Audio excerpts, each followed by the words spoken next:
Hariom, Namaste, good evening everyone. Welcome again to my YouTube channel GK Law Classes. Thank you so much for viewing our videos. तो जैसे कि आप सभी लोग जानते हैं कि हम लोग फैमिली लॉ कर रहे हैं और उसमें भी हिंदू फैमिली लॉ इस टाइम पे हम कवर कर रहे हैं कॉन्सेप्ट को। तो आज उसी की कंटिन्यूएशन के अंदर मैं अगली वीडियो लेके आई हूँ आप सभी के लिए for all those who are preparing UGC NET paper 2 exam.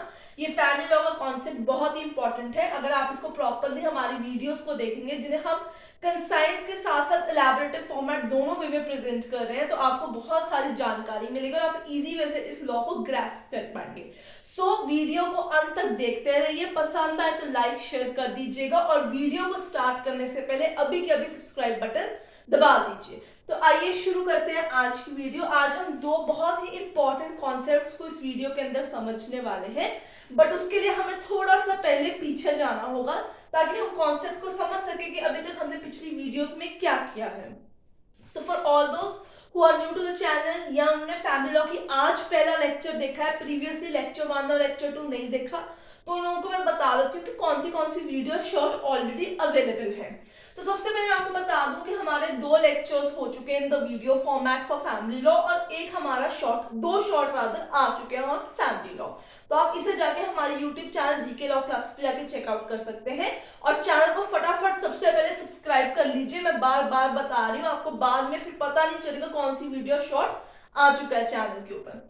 तो सबसे पहले मैं आपको बता दूं कि हिंदू मैरिज जो कॉन्सेप्ट है, हिंदू मैरिज, ये जो सेक्शन 5 और 7 है ये हमने लेक्चर नंबर 2 के अंदर ऑलरेडी वीडियो फॉर्मेट में कवर कर दिया हुआ है। तो अब हम यहीं से स्टोरी को स्टार्ट करेंगे। Now students please do understand the concept, क्योंकि ये छोटा सा चार्ट ही आपको बहुत सारी चीजें समझाने वाला है regarding the Hindu family law. तो सबसे पहले आपको जानना होगा कि Hindu marriage is a sacramental kind of a concept which has now turned into a contractual arena, thus making it a semblance of both sacrament as well as a contract। तो हमने इसमें सेक्शन 5 और सेक्शन 7 पढ़ा था, जिसमें last video में हमें पता चलता है कि हिंदू शादी ही in the eyes of law तब कैलकुलेट होगी जब सप्तापदी और सेक्शन 5 के कंडीशंस फुलफिल हो रहे होंगे। ठीक है, यानी no bigamy should be there, proper age होनी चाहिए, स्पिंडा रिलेशनशिप और प्रोहिबिटेड डिग्री रिलेशनशिप में स्पाउसेस एग्जिस्ट नहीं करने चाहिए। ठीक है, अब क्या होता है कि उनकी शादी हो गई है। So please do understand the chart, मैं स्टोरी वाइज आपको समझा रही हूँ।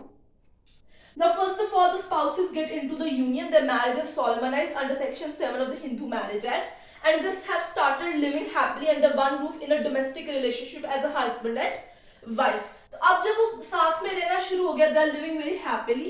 Now, someday happens, either of the spouse, either husband or the wife, ठीक है, वो जो है दूसरे स्पाउस के जो यूनियन है जो उसके साथ उसको अचानक से छोड़ के चला जाता है। It leaves the another spouse society without any kind of excuse। ठीक है, अब वो बताता नहीं और छोड़ के उसको चला जाता है, उसके साथ रहता नहीं है into his conjugal relationship। So what has the aggrieved spouse right, मतलब उसके पास क्या हक बच जाता है।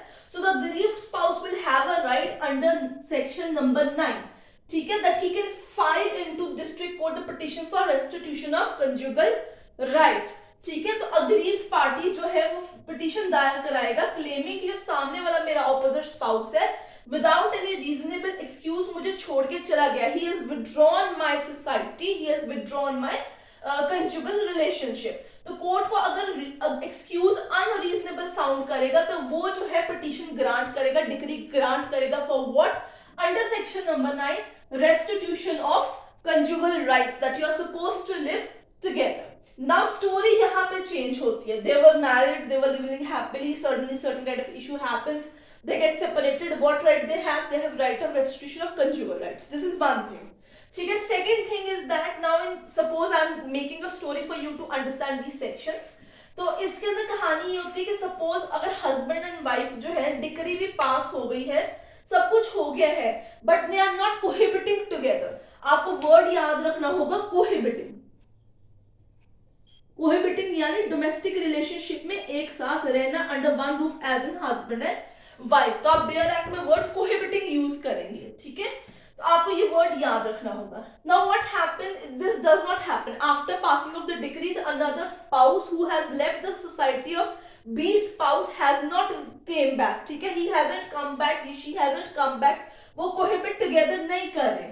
Now what are the like chances after that, क्योंकि अब आपको पता चल गया there are no reasons for them to live together because one do not want to live with another spouse. अब दो ऑप्शन आएंगे इसमें. सबसे पहला ऑप्शन होगा either they can go for the concept of judicial separation or they can go for what? Divorce. Now divorce could be a divorce on the basis of certain ground available under section 13 filed by either party, या they can have a divorce by mutual consent under section 13 B. So I hope आपको मेरी bilingual concept का जो है वो basically समझ आ रहा है. अगर आपको कोई लैंग्वेज नहीं समझ आ रही हिंदी इंग्लिश में से प्लीज बता दीजिए. आई रिपीट अगेन, मुझे सिर्फ 3 ही लैंग्वेजेस आती है, इंग्लिश, हिंदी और पंजाबी. इसके अलावा कोई लैंग्वेज नहीं आती है. ठीक है. सो सबसे पहले आज हम सेक्शन नंबर 10 की बात करेंगे सारी स्टोरी के अंदर. That will talk about judicial separation. Now judicial separation and divorce में एक बहुत बड़ा मेजर डिफरेंस आता है. The difference is that कि judicial separation does not put an end to your marriage. आपका status of husband wife खत्म नहीं होता, आपकी शादी खत्म नहीं होती है. दो आप अलग अलग रह सकते हो, अपनी अपनी लाइफस्टाइल जो है एंजॉय कर सकते हो. बट डिवोर्स में ऐसा नहीं होता. डिवोर्स में मैरिज ही खत्म हो जाती है. It gets end. जो रिलेशनशिप ऑफ हस्बैंड वाइफ है, जो कोहिबिशन का कॉन्सेप्ट है, वो सब कुछ खत्म हो जाता है.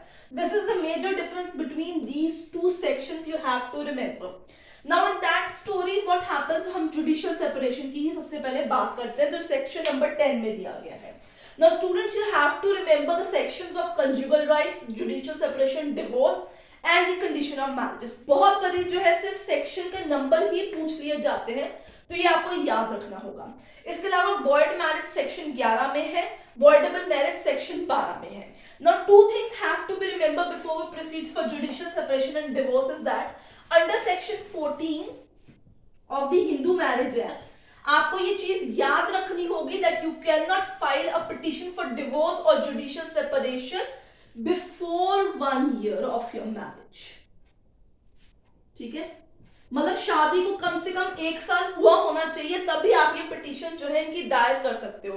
अगर 1 साल नहीं हुआ, it is less than 1 year, whole 1 year, तो पिटिशन जो है कोर्ट ने एक्सेप्ट नहीं करनी unless and until there are grave issues और सर्टेन एक्सेप्शंस, और उसमें भी हाई कोर्ट में पिटिशन डाल के आपको डिवोर्स लेना पड़ेगा. So section 14 has to be remember कि डिवोर्स जो है आप 1 साल से पहले नहीं ले सकते. You have to prohibit at least for what? You have to cohabit at least for 1 year together as a husband and wife, and then you can go for any of these options, right? इसके अलावा आपको एक और चीज याद रखनी होगी. Question आता है बहुत बारी 15-16 में आगे चल के, that what is the legitimacy of the children born out of void or voidable marriage. क्या वो बच्चे जो voidable marriage में से husband wife के बच्चे आगे होते हैं वो legitimate calculate होंगे कि illegitimate calculate होंगे?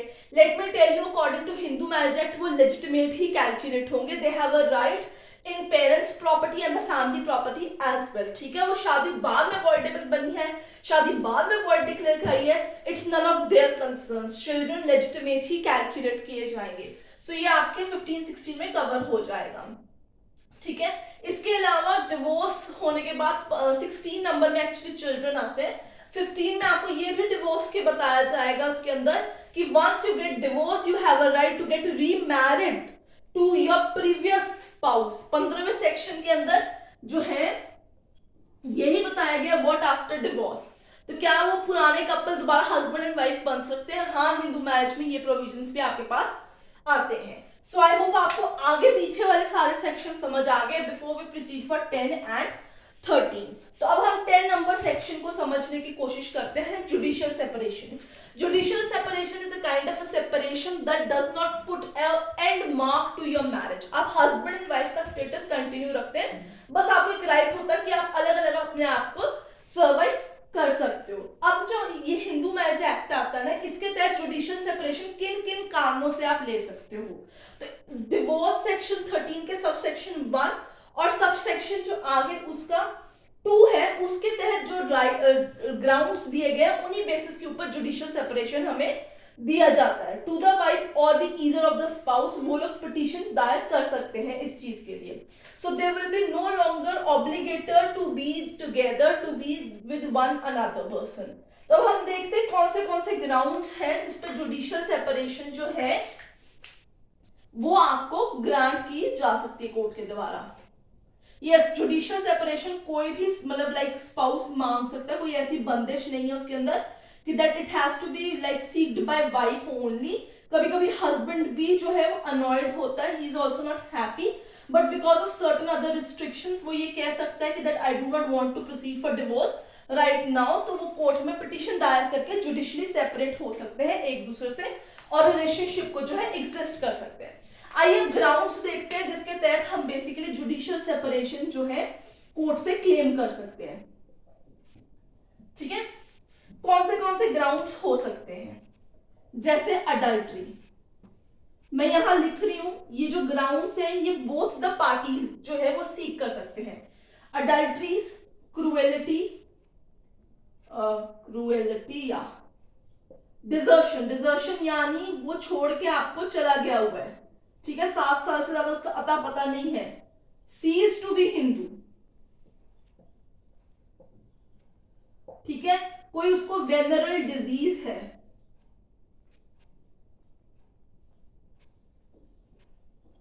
ठीक है, नॉट अलाइव, मतलब उसका होंद नहीं पता आपको 7 सालों से कि उसका अता पता कहां पे है। वाइफ, जो अकेली वाइफ के पास ग्राउंड्स होंगे वो आपके पास होंगे बाइगैमी, रेप, ठीक है, या चाइल्ड मैरिज रेप्यूटेशन। ये कुछ ग्राउंड्स मैंने बताए हैं, सारे नहीं बताए हैं, उसके लिए आप सेक्शन 10 पढ़ सकते हैं। We have certain time limitation, तो हम उसमें नहीं जाएंगे। ठीक है, वाइफ के पास bigamy, sodomy, rape, child marriage reputation ऐसे ग्राउंड्स होंगे। बाकी दोनों पार्टीज के बाद adultery, equality, desertion, ceases to be Hindu, not alive, not known for 7 years, venereal disease है उसको, इनक्योरेबल डिजीज है, इंसैनिटी है, रिनाउंस द वर्ड, ये सारे जुडिशियल सेपरेशन के ग्राउंड्स हो जाएंगे आपके पास। अब हमने बात करनी है डाइवोर्स की। डाइवोर्स में सबसेक्शन 1, 1A और 2 है। स्पेशल ग्राउंड्स वाइफ को 1A सबसेक्शन में दिए गए हैं, तो अब हम उनके बारे में बात करेंगे। वीडियो को पॉज कीजिए, सारे ग्राउंड्स लिख लीजिए, जुडिशियल सेपरेशन के बहुत जरूरी है। ये 1 के अंदर आते हैं और ये सबसेक्शन 2 के अंदर ही ग्राउंड्स आपके पास आते हैं। सो आई होप आपको जुडिशियल सेपरेशन तक बात समझ में आ गई होगी।